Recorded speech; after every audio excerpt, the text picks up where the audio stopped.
Générer des images de très haute qualité avec l'intelligence artificielle, c'est vraiment pas quelque chose qui est inné. Donc, il faut savoir que moi, je suis formateur en France dans tout ce qui va être les agences de communication, tout ce qui va être le marketing, et il y a un fort besoin de visuel. Mais il y a un autre problème, c'est qu'au final, dès qu'on génère des images, on perd un peu le contrôle. Si on ne sait pas comment communiquer avec l'IA et on sait sur quoi on a le droit de jouer pour pouvoir créer des différences, on se perd un peu. Au final, il y a beaucoup de réticence, je préfère vous le dire, avec la création d'images et la création de visuels avec l'intelligence artificielle, parce qu'on sent qu'on n'a pas le contrôle. Et c'est ça que je vais essayer de voir avec vous aujourd'hui. Donc j'ai compilé une liste que je vais vous mettre dans la description d'éléments sur lesquels on peut jouer pour pouvoir créer différents visuels. Donc il faut savoir que moi, ce que je dis en général en formation, c'est que 50% du combat, c'est de savoir ce qui est possible. Et encore une fois aussi, c'est le reste du combat, c'est pas de se souvenir d'absolument tout. Aujourd'hui, l'objectif, c'est juste que vous trouviez quelques éléments qui vous parlent et que vous puissiez tester directement et voir si ça vous plaît, voir si ça fonctionne. Je vous donnerai dans quelques minutes d'ailleurs un outil qui est gratuit, qui vous donne quelques crédits pour pouvoir générer des images qui vous permettra de faire les tests vous-même. Donc il faut savoir qu'on peut vraiment aller dans tout. On peut définir le niveau de qualité, le niveau de pixels, ça ne va pas changer le document, mais l'IA va l'interpréter sous le nombre de détails que vous voulez au sein de l'image. Par exemple, le format, le ratio extrêmement important. Ensuite, on va avoir les éléments un peu plus créatifs, si j'ose dire, qui vont aller sur le type de focale qu'on va utiliser. Ça vous parle peut-être pas. Donc, ce que je vais faire, c'est que je vais vous produire 3 images et vous allez voir la différence avec les différents niveaux de focale, juste en changeant un tant soit peu. Donc, je viens de générer les images et vous allez voir qu'en changeant un paramètre, c'est exactement le même message que j'ai donné à l'intelligence artificielle. Là, on va avoir 18 millimètres. Vous pouvez voir que c'est un plan large. J'ai 3 images pour vous le montrer. J'ai changé une valeur, seulement une valeur ici, où on est sur du... Alors là, on est toujours sur du 18, autant pour moi. Voilà, c'est ici. Regardez, 35, complètement différent. Regardez, on est passé d'un plan large à un plan déjà où les sujets sont pris bien plus à l'intérieur.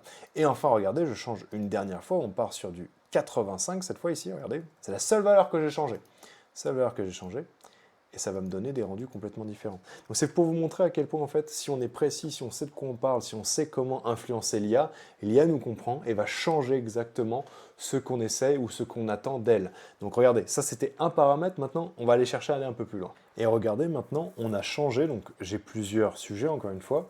Là j'ai mis en termes de mise au point profondeur infinie, donc ça veut dire que j'ai toute la vue derrière, il n'y a aucun problème.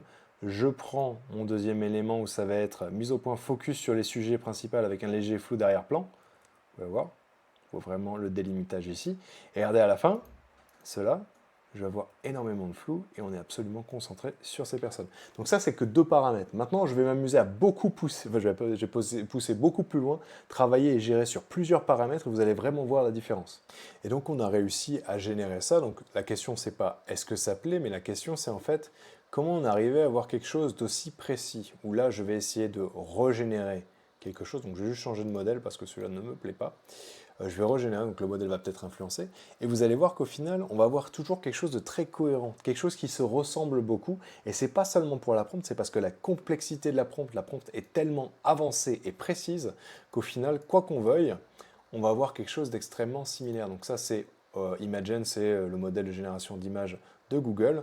Je le préfère, pour être honnête avec vous, je trouve que c'est le meilleur. Et vous pouvez voir qu'au final, sur toutes ces images, quoi qu'il advienne, c'est toujours la même chose. Alors pourquoi? C'est parce que certes, le prompt, c'est le même, mais c'est parce qu'aussi on a été extrêmement précis au niveau de nos paramètres. Je vais vous montrer, parce que c'est l'IA qui a fait les paramètres, je vais donner la liste des éléments qui pouvaient changer que vous allez avoir dans la description. Il faut savoir que c'est l'IA qui a fait la prompt. Et comme vous pouvez voir ma prompt, elle est extrêmement longue. On va sur les paramètres artistiques et esthétique, avec la perspective, la focale, le flou d'arrière-plan, la distorsion de l'objectif, la mise au point, ainsi que le style visuel avec type d'illustration, le type de rendu que l'on veut. On peut même demander un rendu cartoonish ou vraiment cinéma ou analogique si on veut. On peut vraiment aller dans le détail.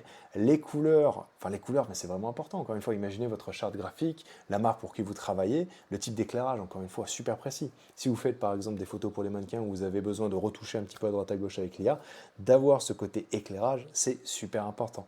Effet lumineux, regardez, paramètres contextuels et narratifs, on va voir des personnes, l'âge des personnes, encore une fois, c'est assez impressionnant. D'ailleurs, ça me permet de vous en parler. J'ai travaillé avec une entreprise, donc je ne dis jamais les noms, mais une question de communauté, d'entreprise, une certaine cible, Et je leur ai dit, ben, on va faire des photos, vous allez envoyer ces personnes dans des voyages en Inde, on va faire les photos pour que ça illustre un petit peu. Ils m'ont dit, c'est pas la bonne cible, ils portent pas les bons vêtements, nous c'est pour des voyages d'affaires un peu plus, il faut ci, il faut ça, il faut ci, il faut ça, il faut que l'éclairage ce soit de telle manière, il faut pas qu'il y ait telle personne. Les prompts positives et négatives, je veux absolument qu'ils aient tous un chapeau ainsi qu'un t-shirt avec marqué ça, mais je veux surtout pas qu'ils soient en costume costard-cravate ou je veux surtout pas qu'ils soient en short. Vous voyez l'idée? C'est qu'en fait, on a énormément de paramètres et aujourd'hui, générer des images, tout le monde est capable de le faire, comme à l'époque, tout le monde était capable de faire des beaux mails avec ChatGPT. Tout le monde est capable de faire des images aujourd'hui, mais la question c'est la qualité, à quel point on peut être précis, à quel point on peut en fait s'offrir la compétence de notre créativité. En fait, on arrive à imaginer, on sait à peu près ce que l'on veut, mais la question c'est est-ce qu'on peut expliquer, donc là il est en train de m'expliquer moi-même comment il a fait, est-ce qu'on peut expliquer à l'intelligence artificielle ce que l'on veut accomplir pour qu'elle puisse le générer quelque part. Et tout ça, c'est extrêmement important. Tous ces éléments, ils sont extrêmement importants. On peut même aller sur les effets spéciaux, distorsion, glitch, aberration chromique. On peut vraiment mettre tout ça. Donc moi, ce que je vous invite à faire, je vais vous mettre les deux documents, il va falloir que je trouve un moyen, je vais peut-être mettre un lien sur LinkedIn dans la description, mais il faut que vous ayez ça, parce qu'en fait, tous ces éléments que vous venez de voir, encore une fois, vous ne vous souvenez pas de tout, c'est pas l'objectif. C'est vous reteniez un ou deux éléments qui vous parlent, vous vous êtes dit, j'ai pas pensé à ça. Ça aurait été super que j'intègre ça dans la génération de mes prochaines photos, mes prochaines vidéos. De savoir que je peux intégrer le code couleur directement dans la prompt, mais c'est fantastique. Je vais vous montrer, regardez, je vais juste changer le code couleur, vous allez voir la différence sur les photos. Et donc j'ai réussi à changer les couleurs, j'espère que ça se voit. On est passé de ceci, qui est intéressant, cela dit, hein, c'est quand même très précis, on a réussi à le reproduire, c'est vraiment exceptionnellement précis. Je change les couleurs pour vif orange, un peu pétant si j'ose dire, regardez, complètement différent. Et ça c'est vraiment la différence entre quelqu'un qui fait des images aujourd'hui, regardez. C'est la différence entre quelqu'un qui va dire à l'IA, mets-moi un groupe de 6 hommes d'affaires en train de parler autour d'une table futuristique, voilà, et quelqu'un qui sait en fait de quoi il parle. C'est la différence en fait comme ce qu'on avait à l'époque où tu pourrais dire fais-moi un email de prospection commerciale à l'intelligence artificielle, elle allait te faire quelque chose et les gens ils étaient contents, ils se disaient waouh, Loïc, tu as une plume, ce que tu fais c'est super, j'adore comment tu écris, mais c'est parce que tout le monde n'avait pas de ChatGPT. Aujourd'hui tout le monde est plus ou moins capable de faire des images, regardez, j'ai pas passé beaucoup de temps. J'ai pas passé beaucoup de temps, ça m'a généré quelque chose et on pourrait se dire c'est suffisant. Mais le problème, c'est qu'au final, c'est vraiment le problème de l'IA aujourd'hui, c'est l'enjeu, c'est qu'en fait l'IA nous offre la quantité, mais elle nous offre pas la qualité. L'IA nous offre la quantité, ça nous offrir la qualité. Tout le monde peut faire des trucs, tout le monde peut faire quelque chose. Ça, c'est pas mal. Pour faire quelque chose d'excessivement bien, qui répond à votre problématique, qui est dans votre charte graphique, qui correspond à ce que vous voulez, surtout dès qu'on arrive sur des éléments où il ne faut pas juste faire une image, mais il faut faire l'image qui est nécessaire pour notre client, pour notre boîte, là, il faut maîtriser des paramètres. Là, regardez, j'ai joué sur la couleur, j'ai joué sur les sujets, j'ai joué sur le type de rendu, j'ai joué sur ce qu'ils avaient sur la tête, j'ai joué sur bien des choses, et ça a fonctionné. Donc c'est à vous de faire exactement pareil. Je vous remonte rapidement la liste.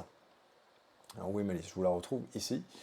Il y a plusieurs paramètres. Ne vous souvenez pas de tout, mais sachez que tous ces paramètres sont extrêmement importants pour pouvoir créer exactement l'image que vous voulez. Commencez à en utiliser certains, n'utilisez pas absolument tout. Trouvez ceux qui vous parlent le plus. Moi, je trouve que la couleur, c'est le plus important, pour être honnête avec vous, parce que c'est là où on arrive à intégrer notre charte graphique, c'est là où on arrive à intégrer notre image de marque, et on n'est pas juste sur une image lambda que tout le monde aurait pu faire dans un style que j'aurais mis un chat, par exemple, avec ci, avec ça, c'était bon. Non, on est vraiment sur quelque chose d'unique que vous avez créé, et non pas que juste l'IA a dû essayer de deviner ce que vous vouliez, de produire quelque chose de pertinent. Donc ça, c'est très important. Donc j'espère que ça va vous aider. Sachez que je m'appelle Loïc Dorzac, je suis formateur à Paris dans l'intelligence artificielle pour les professionnels. Si vous avez besoin d'aide, sachez qu'on est aussi certifié Calliope, donc les formations gratuites pour vous, mais vous inquiétez pas, nous on est quand même payé, donc c'est vraiment pratique. Je vais vous mettre mon LinkedIn dans la description. S'il vous plaît, abonnez-vous avec moi sur YouTube. Suivez-moi sur LinkedIn, échangeons ensemble pour voir si on peut faire quelque chose. Je vous souhaite bon courage et je vous dis à très bientôt. Au revoir.